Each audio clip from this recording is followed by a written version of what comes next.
We are joined right now by Marcos Ambrose, driver of the number 9 Stanley CTC Jumpstart Ford. Marcus is our 2-time defending race winner at Watkins Glen, looking to be the 3rd driver to win 3 in a row here. Marcus, you've obviously had a lot of success. Talk a little bit about your outlook on the weekend.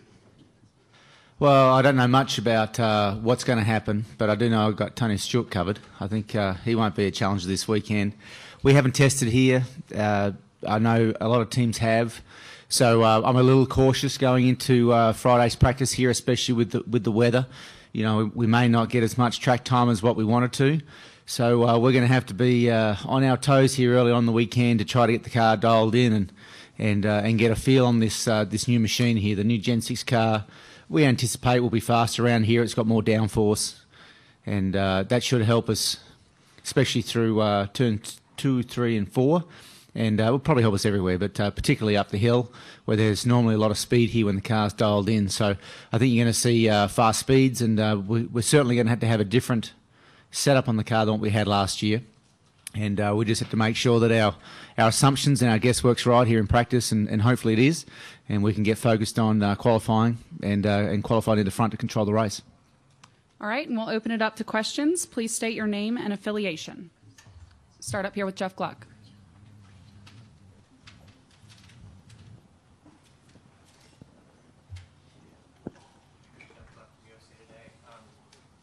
I got you. I was just wondering about that last lap a year later. I mean, I'm sure people ask you about it all the time, and it comes up all the time. But reflecting on it now, I mean, what's your impressions of it? What's your memories of it?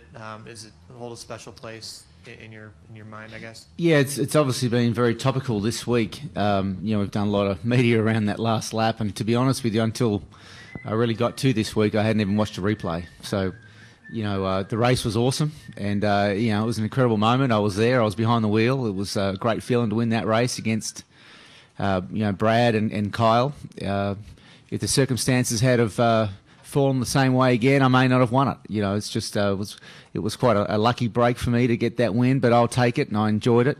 But I haven't thought anything about it since. And you know, there's been obviously a lot of talk about it this week, and we've done some media around that last lap. So I guess it's been pushed back to the front of my mind. But to be honest with you, I look at that race and I wish I had won it by 8 seconds, not by, you know, 1 car length at the end, because that's when you can dominate a race, and it's when you feel like you've done the best job. So for me, it was great, a great day for our team. It'll go down in my racing history as one of my all-time favourite moments.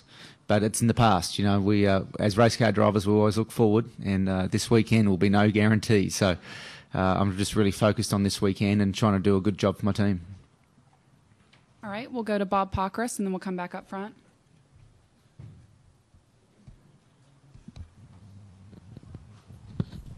Bob Pockris, Sporting News. Obviously, in light of Tony's injury, a lot of talk about guys racing other series. You don't race a lot of other series. I don't think you really have since you've come to NASCAR. Is that because you haven't gotten the opportunity? Is it because you want to just focus on what you're doing, or do you feel like, you know, it's just too risky to do something else other than the primary thing you're doing? It's because I've got 2 kids under 10. I mean, that bottom line, I'm trying to balance, you know, pleasure, work, and family. So for me, NASCAR is a very heavy schedule, and you know, I want to make sure that when I have some days that aren't, you know, directly involved in NASCAR competition, that I spend it with my family. So it's a personal choice for me. I hope Tony gets better soon. You know, we all admire, respect Tony for who he is and what a racer he is. I mean, at the end of the day, we are race car drivers. We race, and not that you want anyone to get hurt, but he got hurt doing what he does. I mean, he's a race car driver. He races cars. So I hope it doesn't come down too hard and heavy on him. You know, he does it because he loves racing, and that we can't forget that, right? And anyone who does race outside their direct day jobs, you know, they deserve the respect of following their passion. You know, for me, my personal choice is that I've got a young family, and they're away from Australia and their grandparents and immediate family. So I just try to make sure I keep it as balanced as I can. I'd love to race 3 or 4 times a week. It'd be fantastic, but life is not that simple. All right, we'll go to MRN in the middle. Brian Nelson, Motor Racing Network. If well, you're going for your third straight here, but it's with the Gen 6 car this year, and I guess with the prospect, the possibility that rain could again wash out all practice today. How much does that set you back going into qualifying and a race with very little practice, especially with a brand new car here? Certainly won't help. I mean, I think the teams that tested here will have a huge advantage if we don't get much track time today. From my perspective, I probably only want or need, 5-10 laps, maybe, a 2 or 3 lap run to get, re-baselined, and maybe just a couple of changes to get a direction for the race. I'd feel much better if we got some track time today. I'm not sure what NASCAR will do with the schedule if we don't get practice today, whether they'll give us a practice in the morning or change qualifying, whatever. It's up to it's up to them to decide what they want to do there. But I'd love to get a little bit of track time. I don't need an awful lot, but certainly it will be an advantage to the teams that came up here and did the hard work and tested, and that's what makes our sport great. If you put the work in and you plan out your weekends and your season, it can really help. Marcus, winning 2 in a row here is pretty amazing. Can you talk about the chances of winning 3 in a row and how amazing would that be and how difficult is that going to be? Well, if you played poker, I mean, the chances of continuing to win get slimmer as you win. So I think it's going to be a really hard weekend for us. I don't anticipate domination. I know we're going to be a contender. I know we're going to be up there in the mix. But there's certainly no guarantee of success here, and we have to make sure we get going here in practice if we get some, and get on the front foot and hopefully have a car that's close that we can be ready. So I feel like I'm a little behind coming into this weekend, especially with the inclement weather. We'll just have to wait and see how it works out. Woody came with MRN. I was talking with your crew chief earlier this week, and he was commenting about how you're so certain when you come to a road course about what you want and how you need the car to be. Can you describe the feeling you have at a road course versus the feeling you have at an oval in terms of your confidence and how different that situation feels to you walking in? Yeah, certainly, and it's a question that we talk about a lot. That I can come to a road course and generally run, top 10 every time we come. Yet we go to ovals and we're more hit and miss. The only way I can actually sort of square that away in my mind is that when you go oval racing, the setups of the cars are obviously very, very important. When you go road racing, it's more about just getting the car even and just sort of not doing anything crazy. So for me, I know when the car's sort of not feeling right that I can get it close, and then I'll just do the rest. When I go oval racing, the cars are so twisted and contorted with their setups that if you miss it by half a pound of tyre pressure or a pound or 20 pounds of spring rate or something like that, you can have a terrible day. So for me, when you go road racing, it's not so much about setting the car up to the very edge. It's more about just making it easy to drive, and then I'll do the rest. So I guess that gives me some confidence because I've been to these tracks several times, run well. I know what I need to feel, and so I'm able to get there quickly, probably quicker than most.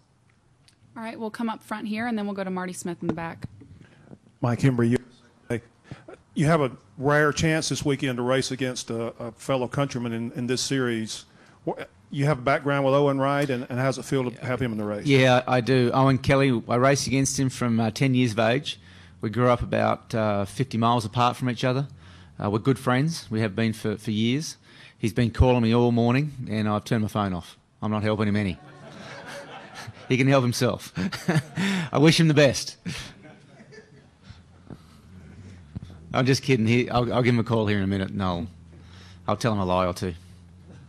Marty Smith, ESPN.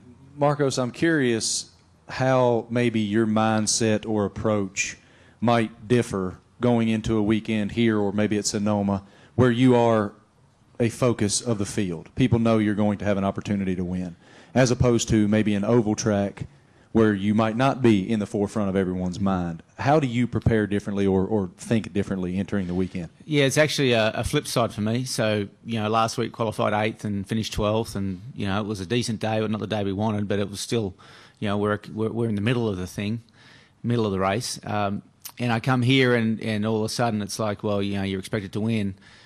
So for me, it's actually opposite. This weekend is actually more of a stress out than than last week, and that's hard to sometimes balance out. Is that the weight of expectation from our team? The sponsors know it's going to be should be a good weekend, and the team expect a good weekend, and you guys do, and the fans do. So all of a sudden, if you don't perform on those days, it adds even more pressure to to what you do every other week. So for me, I like these weekends. It's great to contend, but it's only one race out of a whole season. So I keep striving with our team to get better every week on the ovals, and hopefully, coming up here, you're going to be talking about me on other weekends, not just road course races.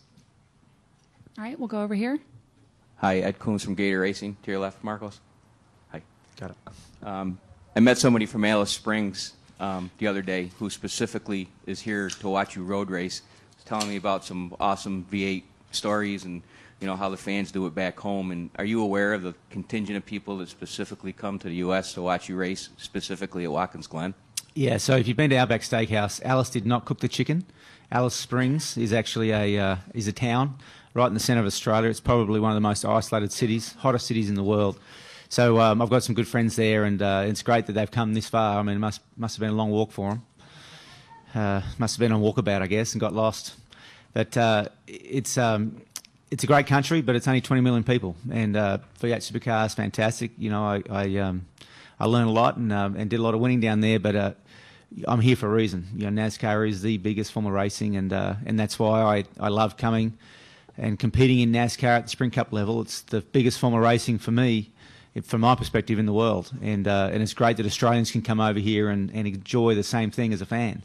So we do a lot of work behind the scenes to try to lift up the profile of NASCAR in Australia, and there is a big fan base down there. It's great they can come across and spend their money here in the US. Boost the economy a little bit. Australia is going through a tough time, so you may see less of them coming across here, but certainly it's fun to see Australians. I've got a few here, friends coming, and cheer us on. All right, we have time for one last question, if anybody has one. We'll go up front to Claire. Claire B. Lang, Sirius XM NASCAR Radio. Can you talk about the aggression at a track like this and capitalizing on the opportunity a track like this allows you to do things maybe that people wouldn't do on an oval, and how much you think we're going to see of that? Well, from our perspective, we've had a rough year. We're outside the top 20 in points, so we're close to getting inside the top 20. So we want a really strong weekend to give ourselves a chance to get back in there, and then anything can happen. So you got to put yourself on a macro view first, to look at the whole year and what we need to do to have a stronger run home. The aggression side of it, everyone says that I'm aggressive, but actually I don't feel that way on a road course. I feel like I'm more controlled around these places. Obviously, to pass cars and whatnot, you need to have strong technique, and you need to be aggressive to get past that aero push or the aero imbalance that you get when you're trying to make things happen, and wearing out tyres and brakes and things like that. But generally, when I'm doing a lap, I don't feel like I'm actually being too aggressive. I actually tell myself the opposite, to calm down and just try to be smooth.